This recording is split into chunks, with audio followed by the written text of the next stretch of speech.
The 2025 Lunch and Learn sessions are the result of public input during our state planning process.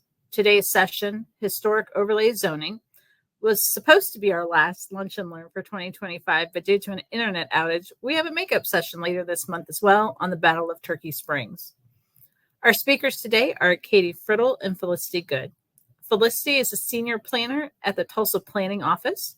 She has 6 years of professional experience in current planning with an emphasis on applying and developing zoning regulations. Prior to her role as a senior planner, Felicity served as a historic preservation officer for the City of Tulsa.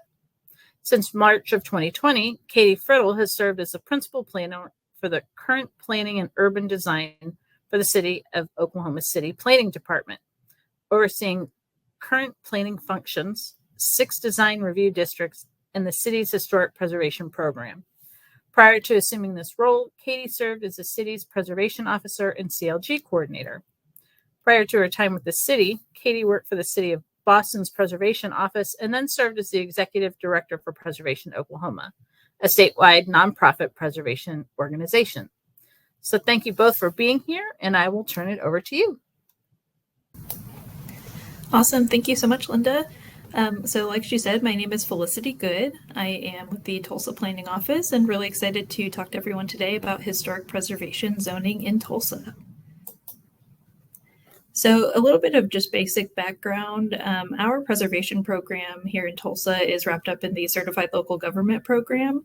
As a CLG, we're required to adopt a preservation ordinance and establish a preservation commission. Our preservation ordinance is within the City of Tulsa zoning code.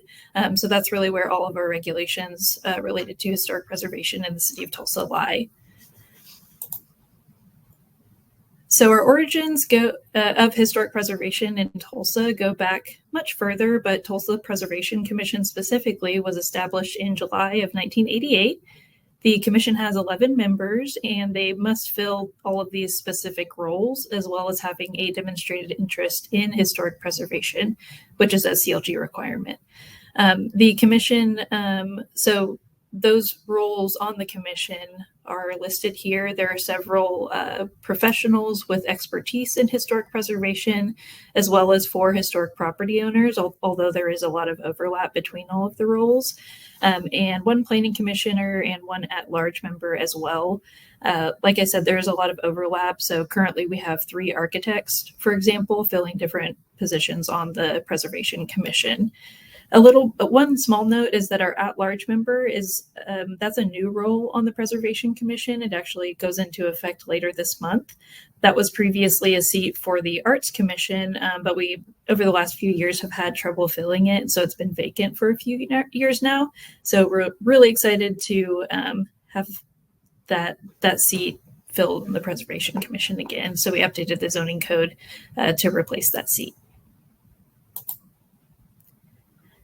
So our zoning code lists several duties of the Preservation Commission, but the primary duty is to enforce the preservation ordinance by reviewing and acting upon historic preservation permits for properties in historic preservation overlay districts. I don't know did that sound like gibberish to anyone else? If so, no problem. We're going to explain exactly what that means here next. Within Tulsa, there are 8 historic preservation or HP overlay districts. So the earliest was Gillette, which was adopted in 1989. And then the most recent was Tracy Park, which was actually adopted just a few years ago in 2023. HP overlays are actual zoning districts that apply to and regulate properties in the city. So there is a base zoning district that applies and regulates things like use, minimum lot sizes, setbacks, things like that. Those all kind of remain in place. Different properties have different base zoning districts. And then the HP overlay literally overlays that base zoning district and has those specific preservation requirements associated with it.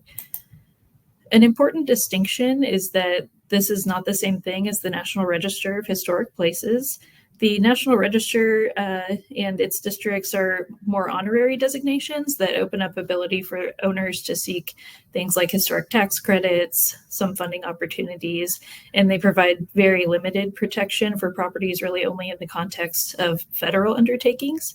In contrast, historic preservation overlays do restrict the private use of properties through specific preservation regulations, which I will go over those specific regulations for Tulsa here next.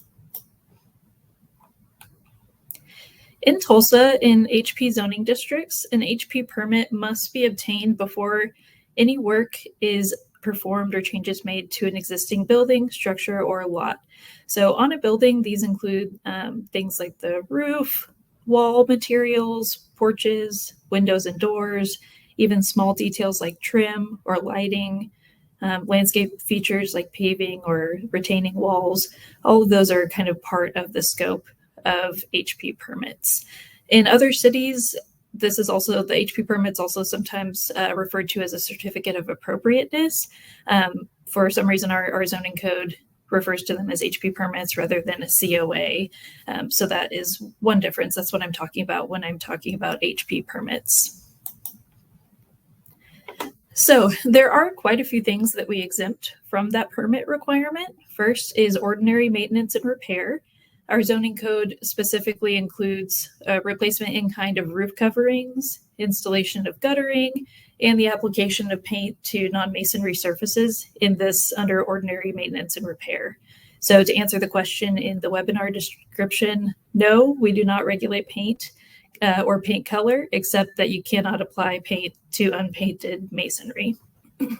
But aside from that, you can repaint your siding any color you want, hot pink, blue, purple, whatever. We also exempt everything on the interiors of buildings and anything not visible from the street. Detached accessory structures or buildings located outside of the street yard are also exempt from review. So for example, if you have a garage apartment in your backyard or a fence that's only in your side or rear yard, you do not need an HP permit for any work on those things. We exempt some radio and TV antennas and general landscape and maintenance. This includes all organic materials.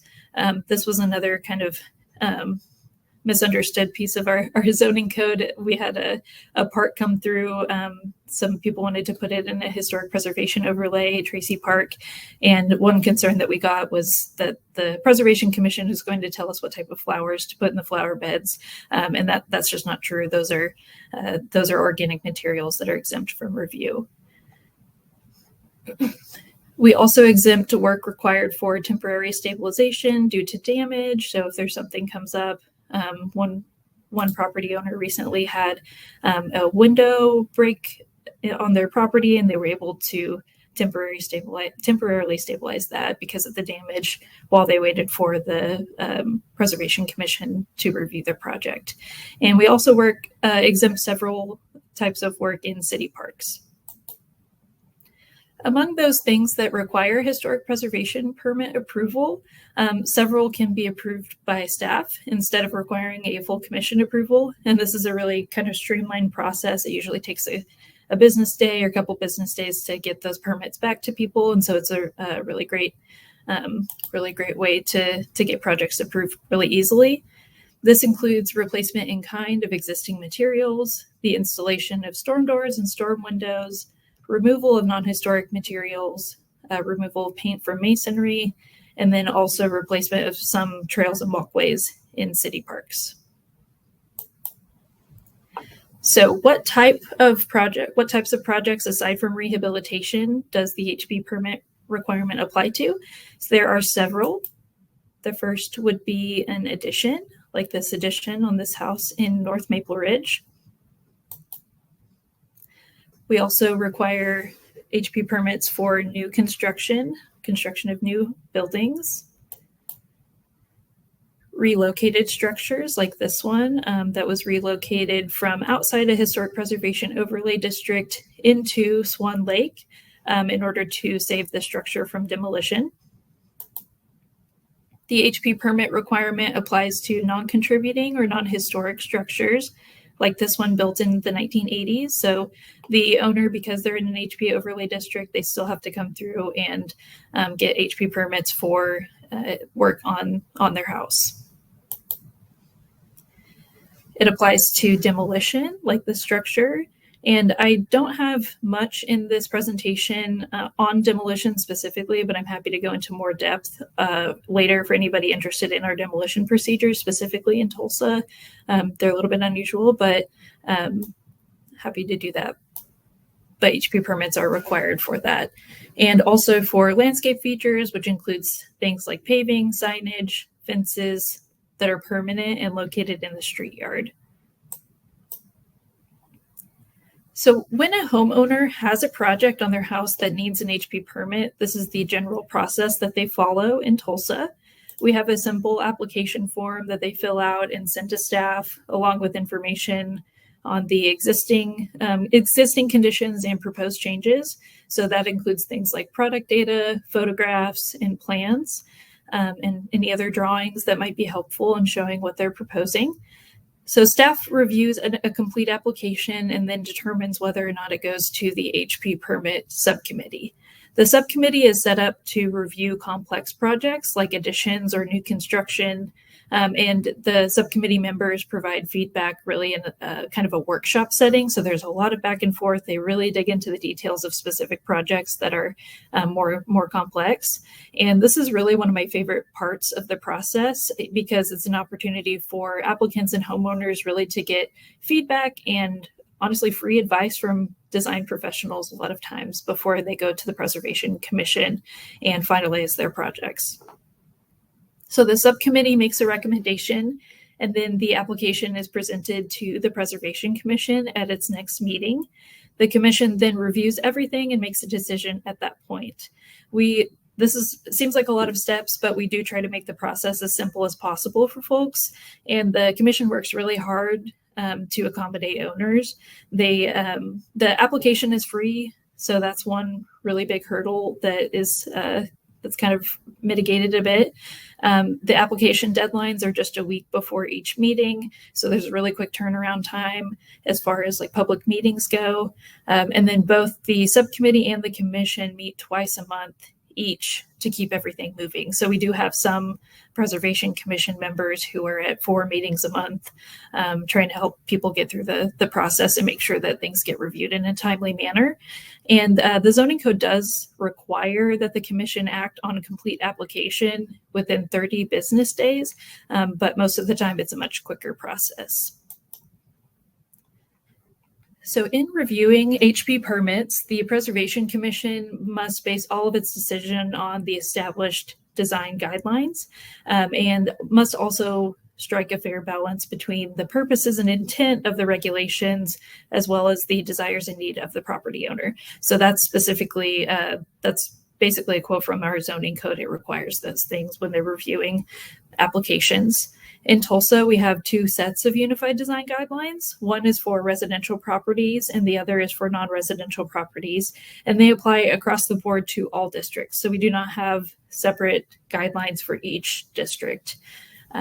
Again, they are guidelines, not regulations. And so they contain more flexible, more general, and less prescriptive or rigid language, and can be applied in a multitude of situations. There are a couple of individual guidelines that apply to specific districts within that document. For example, in Yorktown Historic District, metal roofs are not allowed at all. The Unified Design Guidelines for residential properties are made of 7 sections, and they apply to different types of projects. So this is kind of a snippet from Section A, which applies to rehabilitation projects. You can see that they're written in a way that they could apply to multiple properties or situations, and they provide a lot of flexibility in interpretation. But the overall emphasis is pretty consistent. It's on preserving and retaining historic architectural elements and ensuring that new elements are consistent with the building's other historic features, as well as its style and the time period in which it was built. So finally, I just wanted to finish with some examples of preservation at work. These are some of my favorite projects that I've seen come through the process, and I find them really successful ways of applying our unified design guidelines, and of the Preservation Commission really working with owners to do so.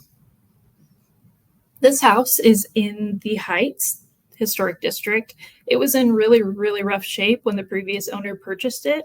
And they did manage, though, to rehabilitate the building almost entirely by repairing and replacing elements in kind. So they removed that asbestos siding and uncovered the novelty siding underneath, which they repaired.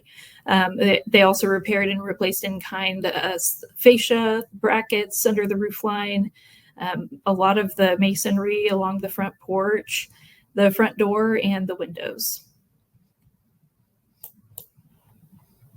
So this is a new construction, a newly constructed house in Swan Lake Historic District. So it's this second house from the left, or from the right, excuse me. And so you can definitely look at the street and tell which house is new, but it is mostly in scale with the surrounding buildings. It matches the predominant setback along the street there really well, almost exactly as the other houses along the street. And it's built in the craftsman style, which is consistent with other buildings in the neighborhood.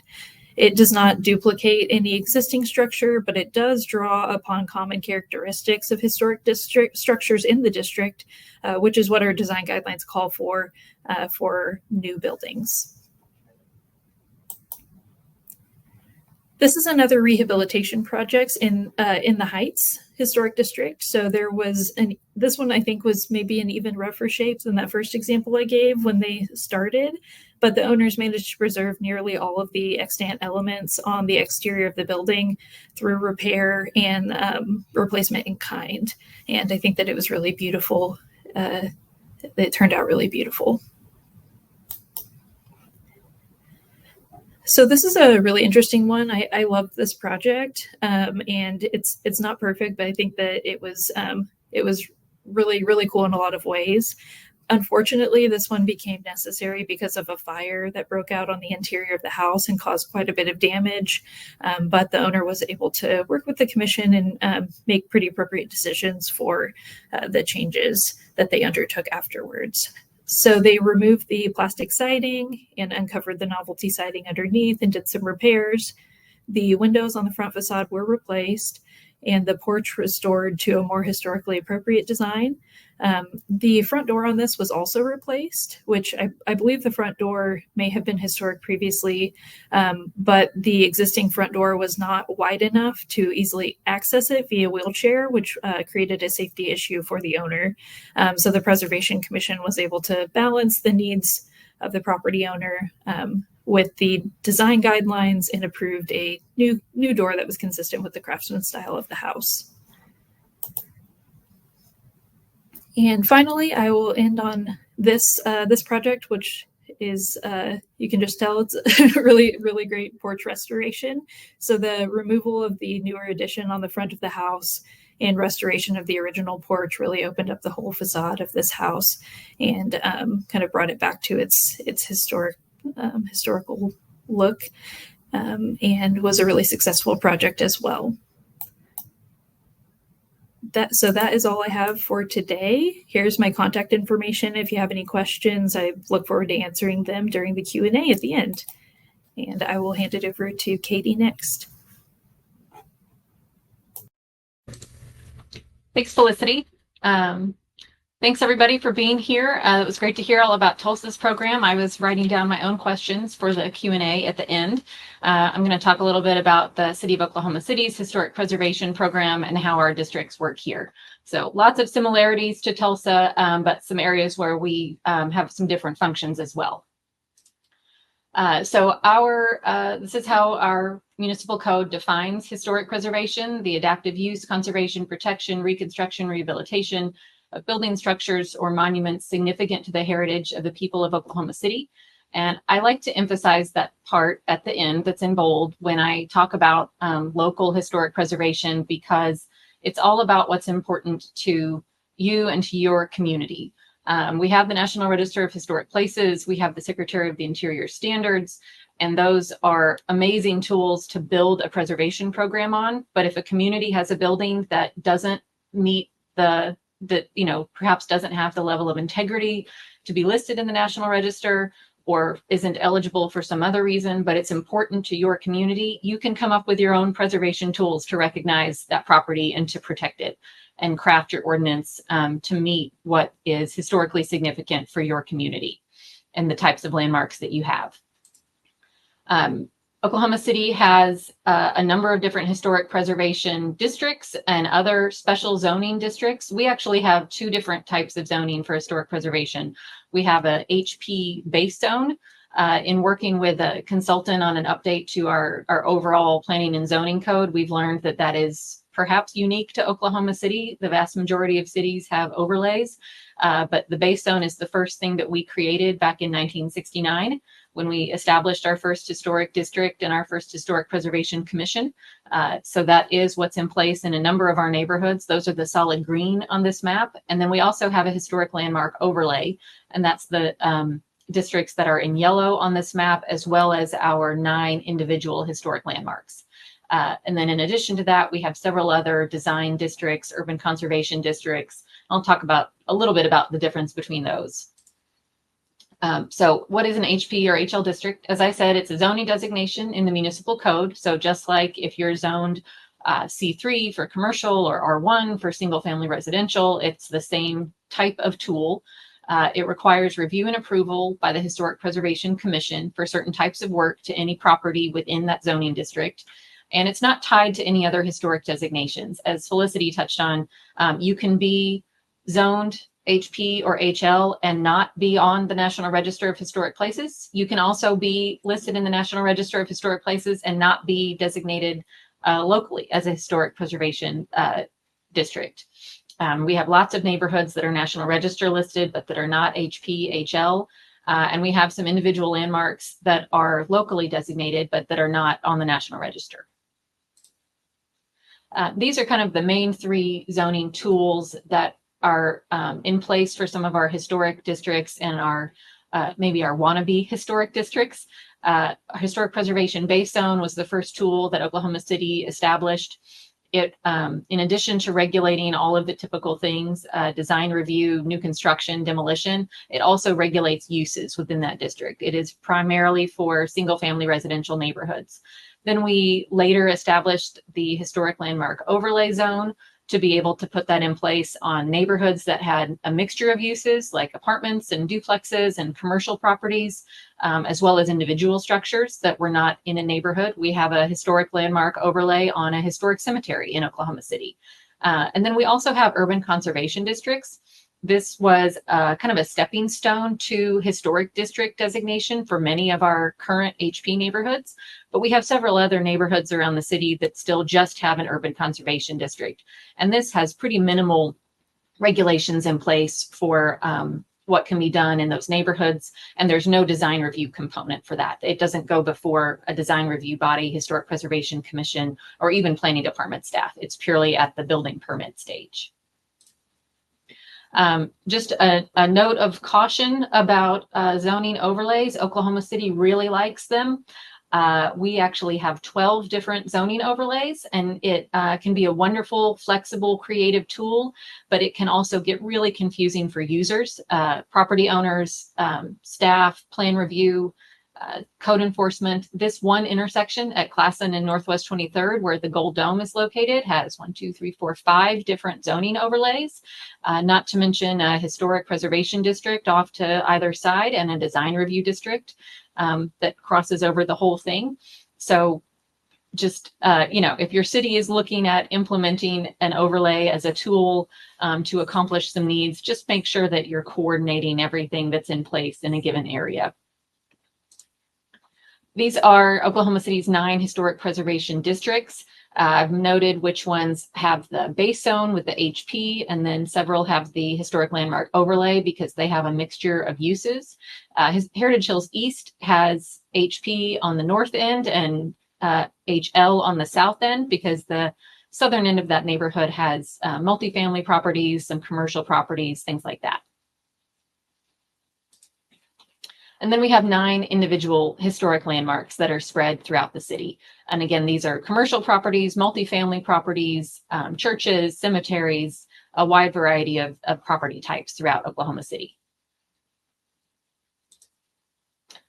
Outside of our historic districts, we have 5 other design review districts throughout the city. These are not specifically focused on historic preservation, but each of them does include historic properties, and they have guidelines that are part of their review process for evaluating those historic properties when a renovation or other change to the property comes up.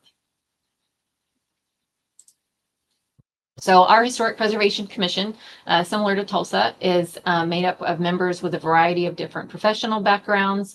We have 9 members that are appointed by the mayor and council. We have to have at least 6 members who reside within one of our historic districts or owns commercial property in one of our historic districts. That can get really tricky trying to fill those spots and have enough people from those districts. There's also an additional limitation. We have to have at least 6, but no more than 2 of them can be from any one district. So that sometimes makes it hard to get all of our seats filled when we have some vacancies, but the intent there is to balance out where everyone lives and what neighborhoods are represented on the commission. Like I said, they are realtors, architects, historians, urban design professionals, urban planners. We have an attorney on the commission and really value that mixture of professional expertise that they each provide to the commission. It's staffed and housed within the planning department, and there's no representation, no formal representation on the commission for neighborhood associations, for any historical associations or societies, and there's no official tie to the State Historic Preservation Office, although we, like Tulsa, are a certified local government and work closely with them as a partner. They don't have a formal role on our Historic Preservation Commission itself. Just to give some context, the area where I showed the map of the design review districts that you see in the bottom corner of this, the red is the outline of that area within the bounds of all of Oklahoma City. So it looks like lots of design districts, lots of different zoning tools, but it's really a very small area that's under any sort of design review, and a large swaths of the city where there is no review in place.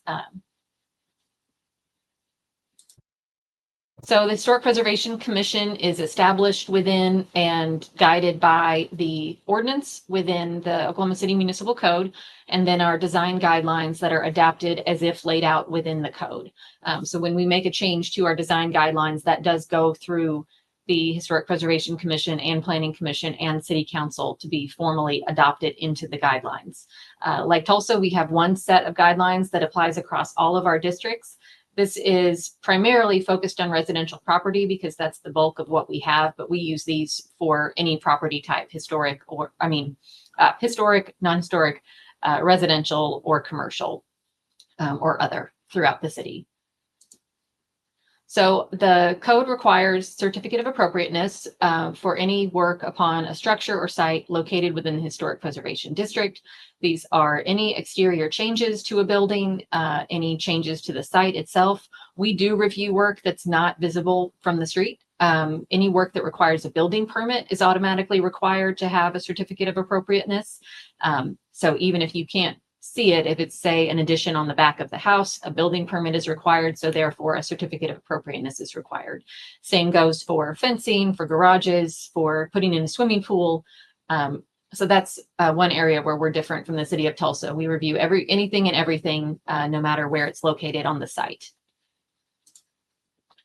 This is my very sophisticated flow chart of our design review process, or our application process. Ideally, you meet that little gold star at the top and you already know you're in a historic district and contact staff ahead of time.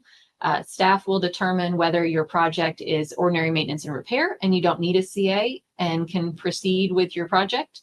Or if you need a certificate of appropriateness, staff will determine if it can be approved administratively. We have a 10-day appeal period even for our administrative approvals. That's something that our municipal counselor's office has advised us that we need to do. So a notice is sent to surrounding property owners for administrative approvals on a weekly basis. And then after 10 business days, they can proceed with their administratively approved work.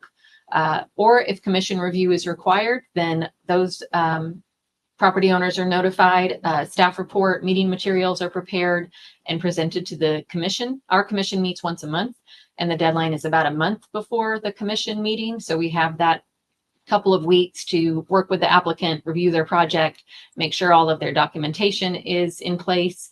The commission will either approve their application, and then same as an administrative approval, it is effective after 10 business days.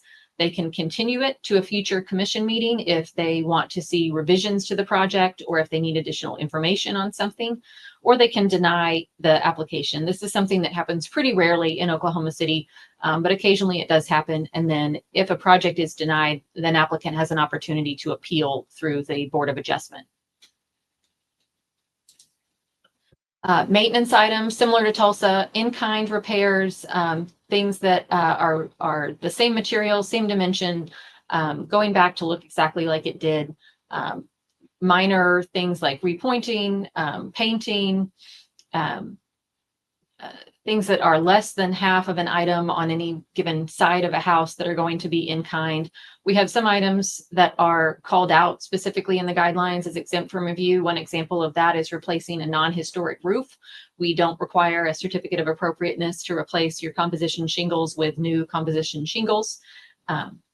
So all those kinds of things can go on without any review by staff or the commission. Administrative items can be approved by staff. These clearly meet all the guidelines and regulations. Typically, they're things that can be reviewed very objectively. There's not discretion to what may or may not be the appropriate choice or design with the project. They are things that result in little to no visual change. It's rebuilding porch columns the same as they were. It's the historic porch column, and it's going to go back just like it was. And then there are some of our other design districts have specific thresholds for administrative approvals outside of HP. In HP, it's all just defined within the guidelines what items can be administratively approved. And these are things like fences, roofing when it is a historic roof material, paving installation, and then renovations to existing buildings where you are matching a historic condition. Commission review are items that get reviewed at a monthly hearing. These are larger projects, things like additions, new construction, demolition of a historic structure. They're projects that result in a more significant visual change to an existing building. Perhaps the historic porch is gone and an applicant wants to put back something that they think would have been the historic porch design, but we don't have any documentation of that. And then projects that are not clearly addressed by the guidelines. The one I always reference is we had a historic gas station in one of our historic districts that was converted into a bar and restaurant. And we really didn't have anything in our guidelines for gas station adaptive reuse. So that was something where everything had to go to the commission for their oversight. So again, larger projects, larger restoration of features that are no longer extant, things that result in a more significant change to the property. I will not read this slide, but this is our review criteria that are laid out in the municipal code. First and foremost, they reference those adopted preservation guidelines and standards, as well as the purpose and intent of the establishment of the Historic Preservation Commission, the degree to which work is going to destroy or alter a resource, whether it will take it out of the character and context of the neighborhood or impact the physical integrity, compatibility of the design, and then underlying all of that is the Secretary of Interior standards for rehabilitation. Our guidelines touch on all these different topics within the framework of the guidelines. We talk about site and landscape considerations. This gets into setback and topography, and if someone comes in and wants to split a lot or combine lots. We talk about alterations to existing buildings, all the different materials and types of projects that a property owner would ask to do, and then guidelines for new construction, both standalone infill development and additions, as well as accessory buildings and garages. We see lots and lots of those. And then we actually don't have guidelines in this document for demolition. Our demolition criteria are fully located within the municipal code. We have criteria for primary structures and then a separate set of criteria for accessory buildings like garages. To go through our application process, an applicant will submit the application packet. It's the same form for any project type. And then staff will determine whether that's commission review or administrative approval. We essentially ask people to tell us What does it look like now? What will it look like when it's finished? What's your completed, glamour shot version of your property when you're done with the work? This might be before and after photos, or a photo of a historic condition. This homeowner found this photo in their attic of a long gone wraparound historic front porch that they wanted to restore.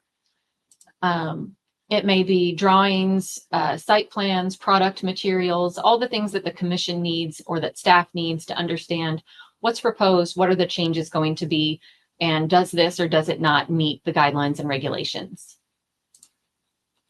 So these are just some examples of different types of projects that have gone to the commission. This house was actually declared dilapidated by City Council. You can't quite see how bad it was. There were lots of issues on the rear of the structure where an electrical box had pulled away from the house. There was a lot of water infiltration. But as you can see, they made some pretty basic repairs and improvements and restored this house back to a more historic condition, just simply siding and trim, windows, reconstruction of the historic porch railing there, or balcony railing, paving at the site, and other kind of cleanup to bring it back to life, and got it off the dilapidated list and sold to a new homeowner. This was, like I mentioned, an example of a house where the historic porch was long gone. Lots of other historic features were long gone. Some very creative siding installation over the years. And we worked with this property owner to study Sanborn maps, things like that, other houses in the neighborhood to find good examples of what a historic porch might have looked like on this structure. And they were able to put a historic porch back on the house, as well as make some other repairs to kind of bring it back to life. And this is in our Mesta Park Historic District. This is an example of new construction. The house on the left burned down in a fire, and the property owner came back with a proposal to build a new house. They started off with a design that was much more modern and almost Art Deco in nature than what you see here.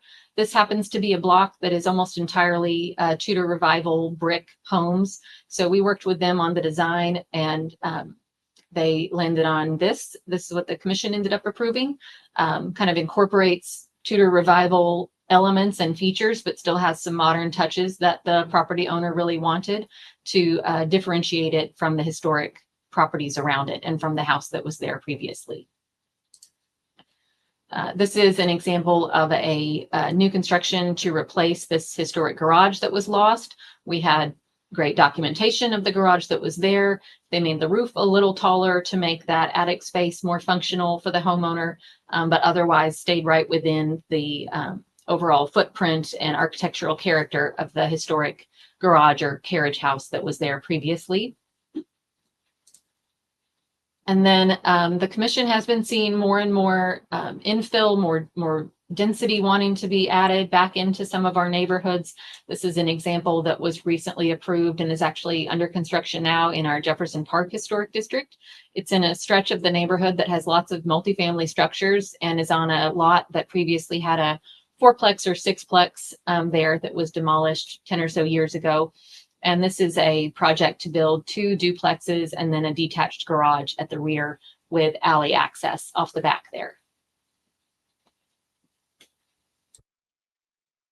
And sadly, we do see demolition. This was a historic church that these pictures are about 10 years apart. It deteriorated rapidly due to just neglect, failure to maintain the structure, water infiltration, and actually demolition was sought from the Historic Preservation Commission. The commission denied the application to demolish the building.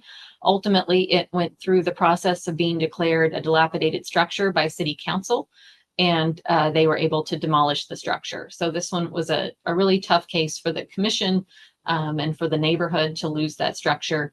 The commission did deny the demolition, but ultimately the City Council was able to override that with their dilapidated process.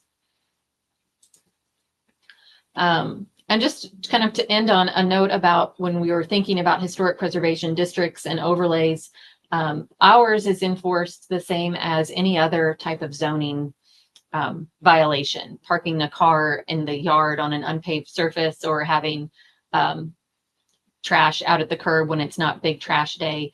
It's a relatively minimal penalty. It's a fine, it's a notice, and then ultimately a citation.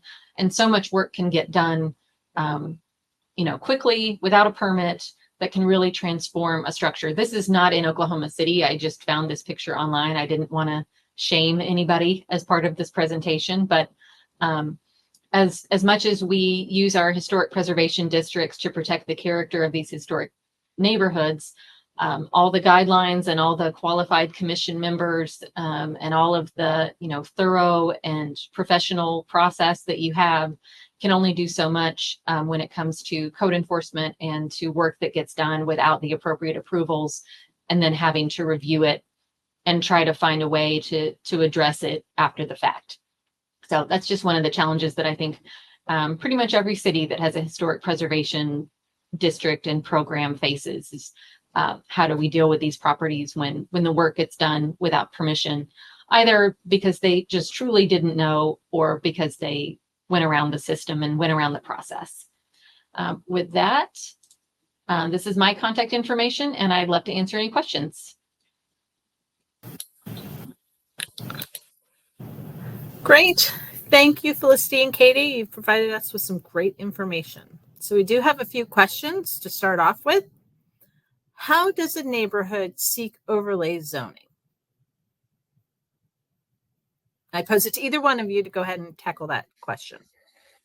So in Oklahoma City, it's really like any other type of zoning designation. It can be initiated by a majority of property owners. They can kind of prepare a petition and submit that to show that a majority of owners within the district are seeking the designation.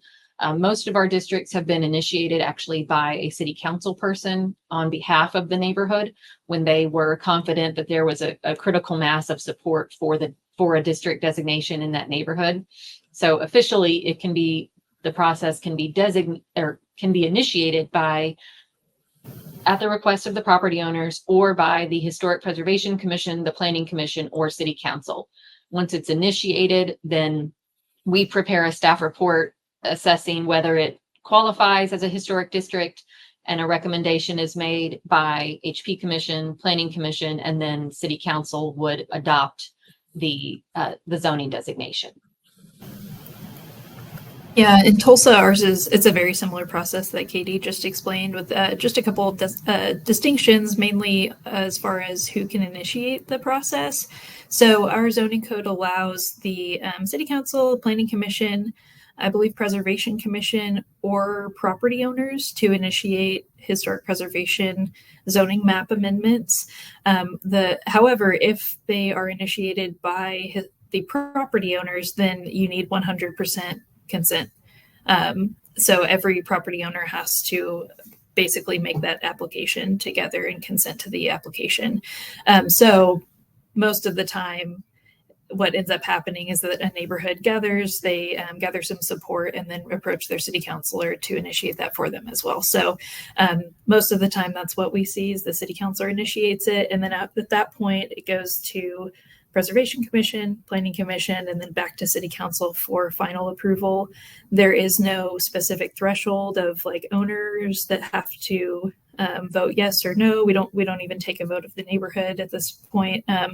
But there are some things in the zoning code that allow like a protest petition to take place, where they get a certain percentage to protest the zoning map amendment, and it requires a supermajority vote at council for final approval. That being said, like you said, Katie, the city councilor wants significant buy-in from the neighborhood before they even initiate the process. So that's really where that work is done, is kind of upfront and ahead of time. Okay. Well, another question that's been posed: does Tulsa or Oklahoma City have standard guidelines or standards to help property owners in the overlay districts respond to emergencies like tornado damage, flooding, etc.? So in Tulsa, we really do not have specific guidelines or guidance. I know the National Park Service has put out some good resources recently. We have grappled with this, especially in more recent years, as flooding and extreme weather events have become more common. There was a very large windstorm that hit Tulsa a few years ago during it was the Father's Day storm in 2023, and that really affected a lot of property owners, specifically in our historic districts, because that was kind of the area that was hit hardest. So we did some additional outreach, mailed some flyers out, had neighborhood representatives reach out to their neighbors and things like that to really try to show people that the Preservation Commission was there as a resource if people did have projects to undertake. But yeah, that's kind of the extent of our involvement in situations like that. Yeah, we also don't have anything really specifically for disaster response or preparedness. Several years ago, we had a really bad hailstorm that hit several of our neighborhoods. And after that, we exempted roofs from review. We did enough CAs for replacement of roofs. We said, we don't think we need to do this anymore. But that's really the only thing we've changed at this point. We've talked at several different points after major storms about coming up with some different criteria or a different process for when people do have, a window that's busted out from a disaster and they need to do something temporary. It's going to take them months to get the new window that meets the criteria. Having some sort of temporary approval process in place for that, but right now we don't. And yeah, as far as disaster preparedness, resiliency kinds of things, we would refer people to National Park Service guidelines on those kinds of preparedness steps to take. Okay. So another question, does Tulsa or Oklahoma City have design review for historic downtown? If not, why? And would you consider it? Would you have to increase your staffing to support that kind of designation? You both have very large downtowns, so. Our downtown is in a design review district. It's the Downtown Design District. It has its own design commission, and they have a separate set of guidelines for building rehabilitation and conservation that are written more to the mindset of commercial structures. That commission and their staff reference those guidelines when they're looking at a historic resource. I manage that district and work, hand in hand every day with the main planner for the downtown district. So we always look to see if a property has been listed in the National Register or is identified as eligible, or even if we just, in looking at the property ourselves, feel like it's a historic resource to the downtown, and review things through that lens. I would say that commission is a little more flexible on changes to historic structures than perhaps the Historic Preservation Commission would be. But is still very conscientious about the importance of the historic buildings that are in our downtown. And I should say we have several individually designated historic landmarks in downtown. And when those come in for review, the Historic Preservation Commission supersedes the Downtown Design Commission and does the review. Yeah, so I think Tulsa is quite a bit different in that regard. We do have, I believe the Preservation Commission does have maybe one or two preservation easements on a building or buildings downtown. But aside from that, we do not regulate, we do not have design regulations for buildings in downtown. In fact, our zoning code says that their special area overlays are not allowed at all in the central business district or the CBD zone properties. I think that in the past, there have maybe been some efforts here and there to pursue something like that, but has been met with a lot of pushback historically. So I think it's been quite a few years since anybody has brought that up as a possibility even. But that being said, I do think that, so Tulsa has several commercial historic property owners downtown who are really preservation minded and focused. And that's been really great because if anybody's been to downtown Tulsa, we have a really awesome collection of Art Deco architecture. It's a really special place. And so a lot of property owners have pursued things like tax credits and things like that to make sure rehab their buildings and make sure that the changes made are appropriate. We usually have a commercial property owner as a member of the Preservation Commission. So right now, Jackie Price Family Properties is on the Preservation Commission and remains active and stuff. So we do have a good relationship with downtown property owners in that regard, but no official local regulations. Well, as there do not appear to be any additional questions, we'll end this lunch and learn, and we hope that everyone enjoyed today's session. As I said, we have one more lunch and learn coming up this month, 3 workshops, and our final cemetery presentation for the year. So you can register on our events page on our website, and thank you for joining us today. We hope you have a wonderful rest of your day.